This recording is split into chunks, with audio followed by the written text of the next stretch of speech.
We're going to be looking at square root functions and inequalities today. So we want you to be able to graph and analyze a square root function, and also that you can graph square root inequalities. Remember, inequalities refers to less than, greater than signs. So this first problem on your sheet gives us the function f of x equals x squared, or y equals x squared. You guys have seen this before. If we were to graph this out, we should get a parabola type shape. So first thing we're going to do is look at what does that graph look like. We could graph it out by really quickly by making a little xy table here for y equals x squared. So if we made a table, okay, and pick some values here, I'm just going to pick a few to get us started.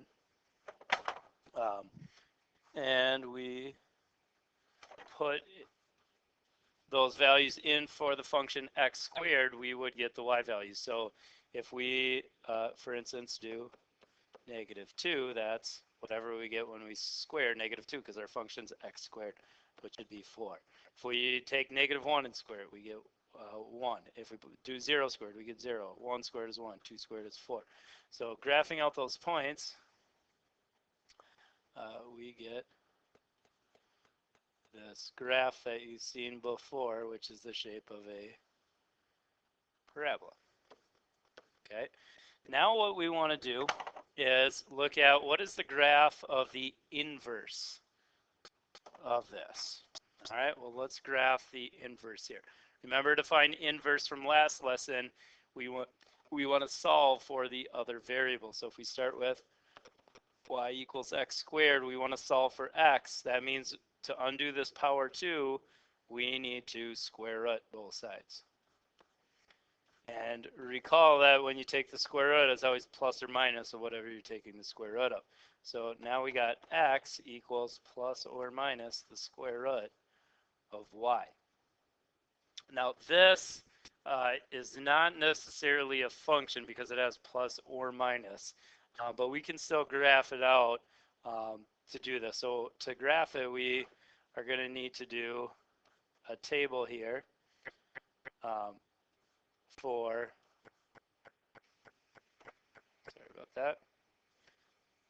We're going to need a table for each of them. So we're going to need a table when we have, and I'm going to put y here first, then x, because it's the inverse, for positive square root of y and what we get when we do negative square root of y.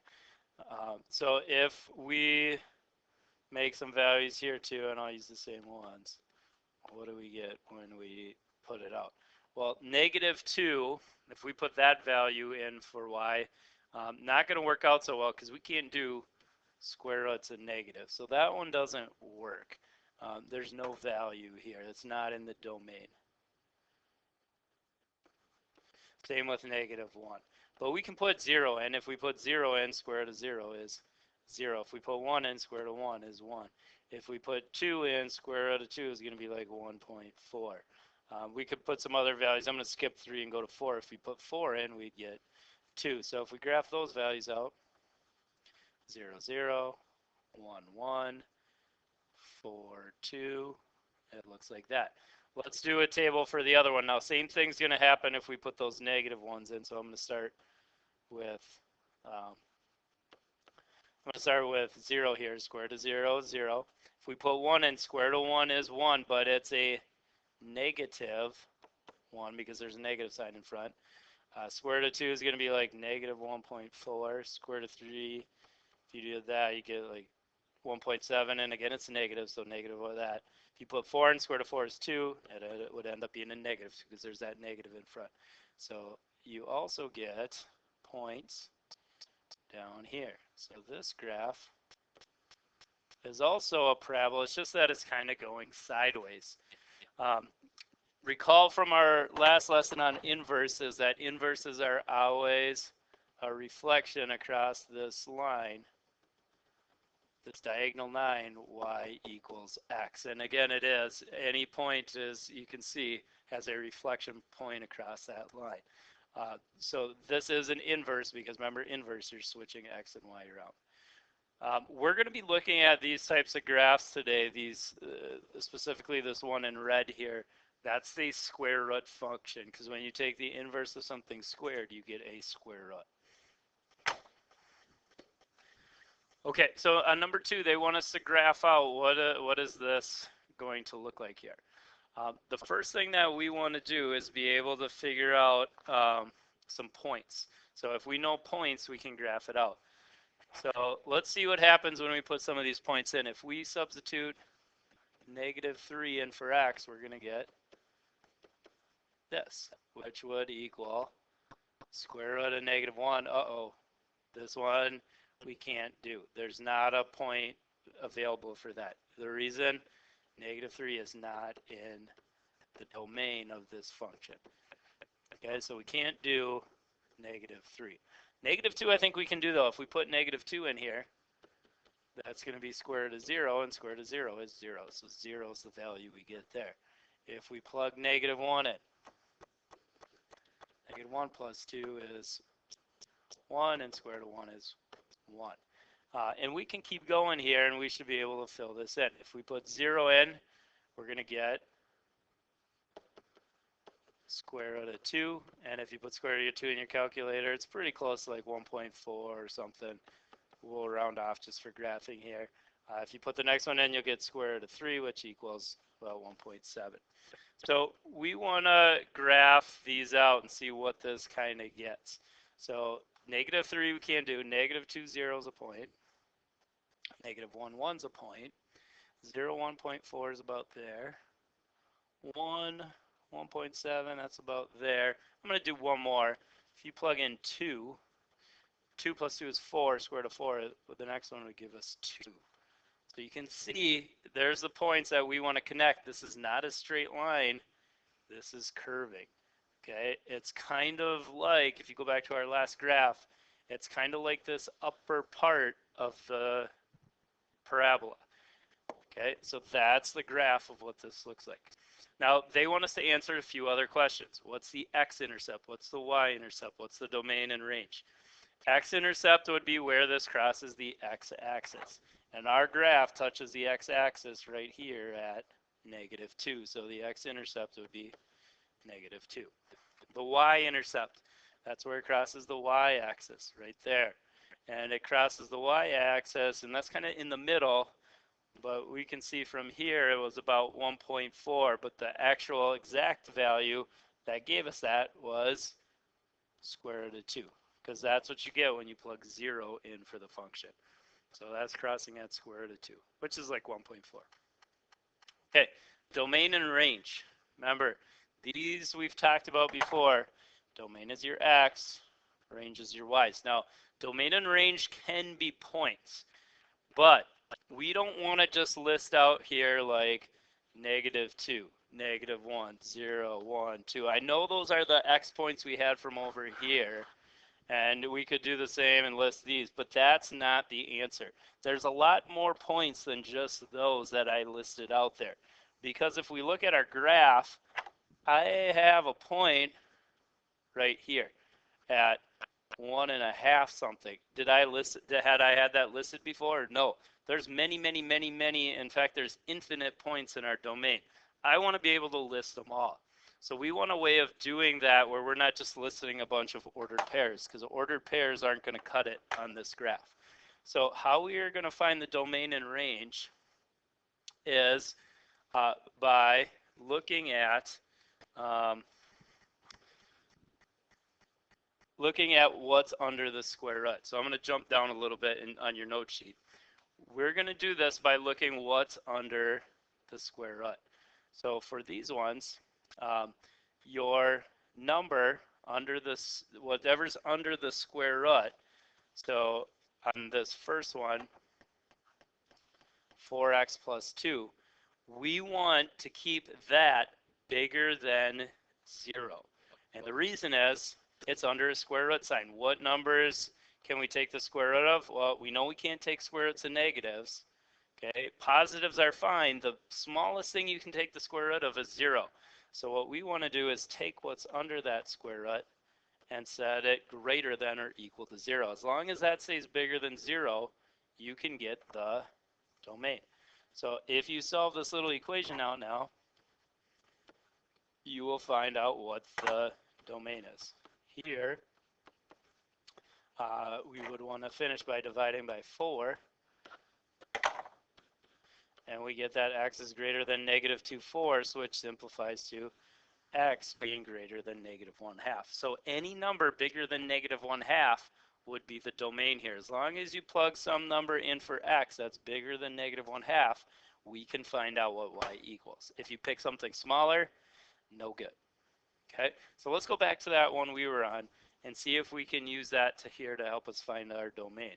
Our domain is going to be, well, we know negative 3 doesn't work. That was too small. But negative 2 did work. And the reason that negative 2 was the first value that worked is because if you take what's under the square root here, x plus 2, and put it greater than or equal to 0, if you subtract 2 from both sides, you get that all the x values have to be greater than negative 2. So that's what we write here. X has to be greater than negative 2. All these numbers here, bigger than negative 2, bigger than negative 2, bigger than negative 2. As long as you plug in a number bigger than negative 2, you get the answer. Okay, now the range. The range is your y values. If you do plug in that first domain value, in this case negative 2, this value is going to be what we compare y with. Okay, so y is our range. The first value is 0. If you look at our graph here, what are all the other values? Or if you look at our tables, all these numbers are bigger than 0. And so here we want to make it greater than or equal to 0. So the domain, the numbers you can plug into this function, anything bigger than negative 2. What type of numbers do you get out when you plug those numbers in? Numbers bigger than 0. Let's try another one of those problems out. So on this one, when you want to find that, we talked about put it greater than or equal to 0 to find the domain. Your range then is whatever you get for the other one. All right, let's try some more examples out here. So number 3, let's graph this one out. So first thing, let's find our domain. Domain, we're going to find by taking whatever under the square root, set it greater than or equal to 0. We want to keep it positive. If it's bigger than 0 or equal to 0, it's going to be positive or 0. All right, solve this one now. Looks like we got negative 2 being times to our variable. Let's divide by negative 2. So here we're left with x. 0 divided by negative 2, that's still 0. Oh, but we did divide by a negative. Recall that with inequalities, when you divide or multiply by a negative, we need to switch the sign. That's going to be our domain. At x in this problem, you're going to have to pick numbers less than or equal to 0 for this function to work. Otherwise, you're going to run into trouble. Okay. Now let's make a table to figure out our other value. So let's get a table to help us graph, and it'll help us get some points here. Okay. Now we want to pick numbers that are less than or equal to 0. Okay. So I'm going to put just to show you that it works, I'm going to throw a 1 on there, which is not less than 0. And then I'm going to throw a bunch of negative numbers on here too. Okay, so 0. What happens if we put 0 into this? Let's see. If we plug 0 into there, okay, that would be negative 2 times 0 is 0. Square root of 0 is 0. Plus 3, we would get 3. So 0, 3, that's a point on our graph. And we're going to remember that because our y value here is also going to include that number 3. Watch what happens though if we try plugging 1 in there. I threw 1 on there even though it doesn't agree with what we had come up with here. Negative 2 times 1 would be negative 2. Uh-oh, are we going to be able to figure that out? Nope, can't do square roots of negative. So you can see if you pick numbers outside of your domain, that's when you run into trouble. Negative, or 1 is not in domain. All these other numbers though should work. If you put negative 1 in here, it should work. Negative 2 times negative 1, that's going to be positive 2. So you're going to get square root of 2 plus 3. We could go on the calculator, figure that one out here. So we type that in, square root of 2. I got to hit over to get outside of that square root sign, plus 3. We get 4.4.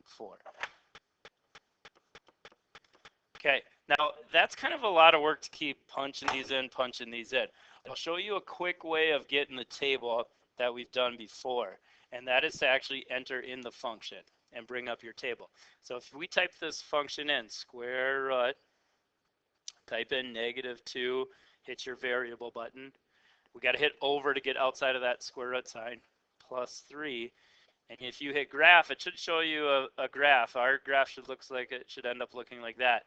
If you hit second graph or hit the table, now you have values here. Now my table is a little bit screwed up. If you go to table settings, you can adjust the settings. I want my table to start at 0 here, and I want it to go up by 1. So I adjusted my table settings. I'm going to go back to the table.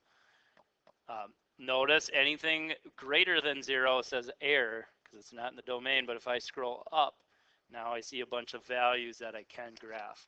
So I can fill in my table quite easily now. If I put -2 in, I get 5. If I put in -3, it's going to be -5.4. If I plug in -4, it's 5. 5.8, except, or sorry, those aren't negative, those are positive. Okay, so now we can go on our graph and graph the rest of these out to get an idea of what this looks like. -2, -1, 4.4 is right about there. -2, 5 is there. -3, 5.4 is about there. -4, 5.8 is about there. Connect them, and we see what this graph looks like. Okay, so now for our range, let's fill this in. Looks like all these values here compared to 3, they're all bigger than 3. So this should be greater than or equal to 3. All right, last things I want us to fill in too. What's the x and y intercept? The y-intercept's right here at 3. Oh, what's the x-intercept? Does this graph ever cross the x-axis? Well, it's going to keep increasing up this way, so going up that way, it's not going to hit the x-axis. It looks like you would have to go this way in order to hit it, but our graph stops there. It's not going to go back any farther. So this graph actually does not have an x-intercept. There's none available on this one. There is no x-intercept. Okay, we're going to try the same ones now. So now we're going to do graphing square root inequalities. That means you're going to have a less than greater than sign. Remember from before, if it's just less than or greater than, you want to use a dotted or dashed line. If it has the or equals to, then use a solid line. That means you're counting the points actually on the line. Here, you're not counting the points on the line. And then we are going to have to shade as well. Okay, so let's do number 4. Now, on number 4, they don't ask for domain and range. Let's do it anyway. It'll help us out. It'll help us make our table. So what's the domain and range here? We want to set whatever's under that square root bigger than or equal to 0. Let's solve and see what we get. Add 6, divide by 2. Do not need to switch the sign because we are dividing by a positive. So our domain is everything greater than 3. That means when I make our table here, I'm not just going to randomly guess. I'm going to start with 3 and then pick numbers bigger than 3 because that's what our domain is. Okay, so I'm going to fill in some values there. Now let's plug that in and find our y value. If we put 3 into this, we get 6 minus 6. Square root of 6 minus 6, that's square root of 0, which we get 0. So that means our range here is going to be that y needs to stay bigger than 0 here. So plug in the other values. I'm going to do this quicker. I'm going to use my calculator to get the table just to speed up the process here. So square root of 2x minus 6. I'm going to bring up the table. Okay, again, you see all these negative numbers that were less than 3. I'll say error. If you keep scrolling down, now you get values to fill in the table there. So I'm going to fill these in. It's about 1.4, 2, one's about 2.5, and this one's about 2.8. So now if you graph these points out, start getting an idea of what this looks like.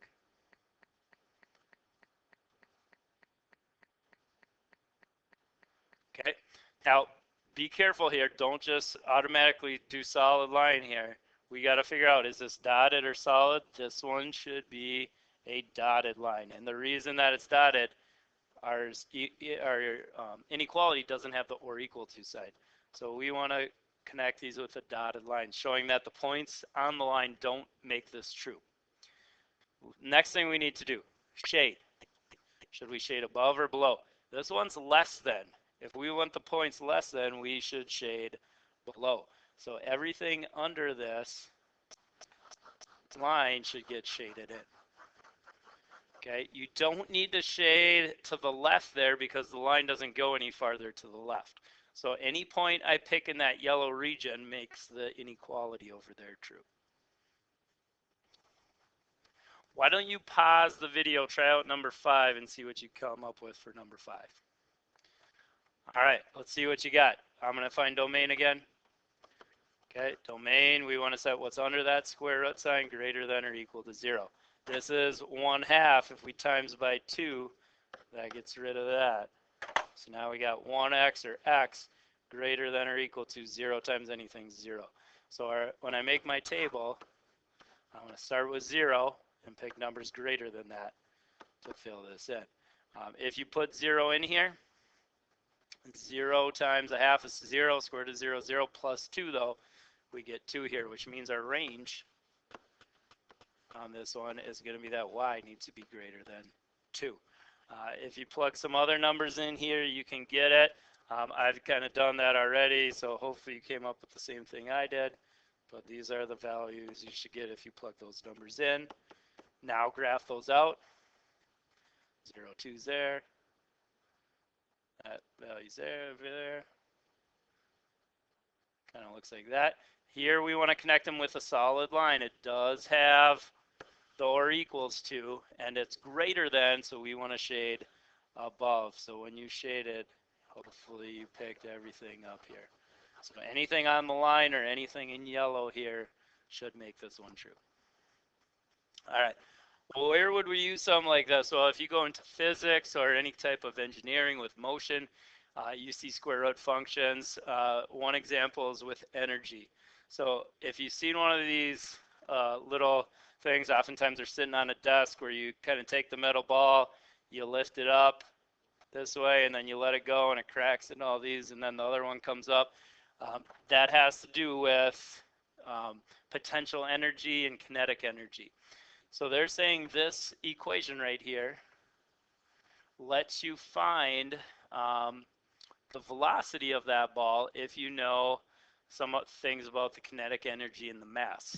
Kinetic energy, you'll talk about more if you go into physics. Mass is like its weight. And they do tell us in this one that the mass of the ball is 5 kilograms. So we should be able to plug that in for m. So now our equation becomes velocity equals the square root of 2k over 5. All right, well, what they want us to do or find on this is, what is the domain and range of this? You would find it the same way we've been doing. How have we been finding domain the whole time? Take what's under the square root, set it greater than or equal to 0. So to solve this, we times both sides by 5 to eliminate that. Now we got 2k greater than or equal to, that's still 0. 0 times anything is 0. Next we divide by 2. Well, that's still going to be greater than or equal to 0 because 0 divided by anything is still 0. So our domain on this one is that kinetic energy has to stay greater than 0. And if you talk about energy, you understand why energy can't be negative. Okay, what's our range then? What would we get if we plugged 0 in for k? Well, you'd get square root of 0, which is 0, so that means our velocity also needs to stay greater than 0. So our graph, if we were to graph this out, should have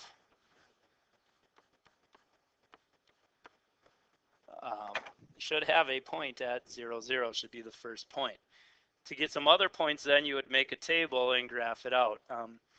I've kind of graphed this one out already, and you get a graph that kind of looks like that.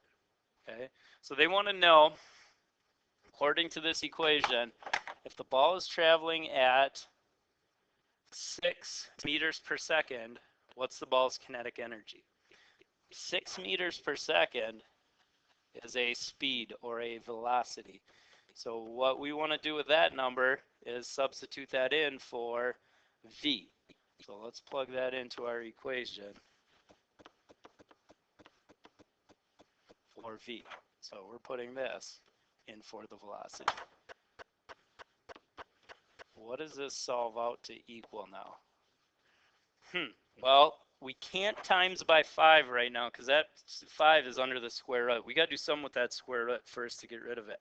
Well, the opposite of a square root is power 2, and we're going to get into this more later. But we would want to square both sides. That would eliminate our square root. Now, on the left side, we'd have to square that too. That means the left side is going to be 36 equals 2k over 5. Now that that square root sign's not there, we can go into our algebra, multiply both sides by 5. 5 times 36 is 180. These are gone. Divide by 2. And it looks like our kinetic energy is 90, and that's measured in something called joules. So the energy of this would be 90. Okay, so that means if you were to plug in 6, if you plug in 90, the answer should come out to be 6. All right, I want you to try some of these square root functions then on your